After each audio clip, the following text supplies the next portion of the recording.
Good morning, friends, followers, 310 fans. Welcome to the Wednesday ride along. So I was, doing my morning thing, doing my Bible study, and then I usually take an opportunity to scroll through social media a little bit. And the trauma center that I went to for counseling when I was at Camp Hope in Houston, Texas, it's the Refuge Trauma and Counseling Center. I saw a post by them, so I want to give them credit for this because it's actually pretty awesome. It's called The Entitlement Cure. It says, blame is the first cousin to entitlement. The more you fight the tendency to blame forces outside yourself and instead own your own life choices, the better your life will be. And that's by Dr. John Townsend. Man, so I guess there's a couple different things in there, but it talks about blame being the first cousin to entitlement. I think blame and entitlement are two different things, but I think that you can definitely relate them to one another. I think a lot of people have a sense of entitlement. They're entitled to certain things because they've done certain things. And the reality of it is, man, you just got to humble yourself. You're not entitled to anything more than the person to the left or to the right of you. And then, if you look at blame, again, humble yourself. Like,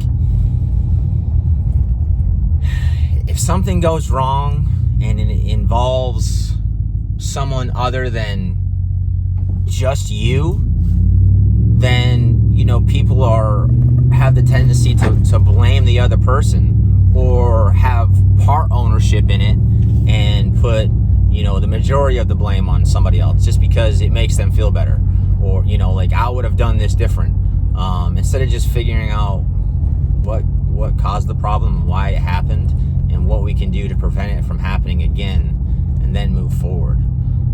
So I really like that quote, because I think that when you put the blame on somebody, you're entitled to a certain feeling. I think blaming another individual is that self-entitlement of, I'm better than that. It's not my fault. I would have done it differently. That would have never happened if I would have done it, or if I would have been in control of the situation. Man, control, there's another one. So I guess there's so many words that kind of weave into one another in our fabric, per se, of the emotional roller coaster that our minds go through every day. Is blame necessary sometimes? I think the better question is, was it your fault? Okay. And if it was somebody else's fault, are you entitled to blame that person? Is it your position to hold blame against them? Or is it your position as a good, godly brother and sister to help them out to make sure it doesn't happen again, right? Because there's only one person in this world that can judge any of us, right? And that's God. It's hard to not judge others, just based off of society in general. Everybody's worried about what they're wearing and what they say and what other people are going to think, and I think that that's normal, but I think that with a true belief in God and faith in God, that you can overcome that thought process.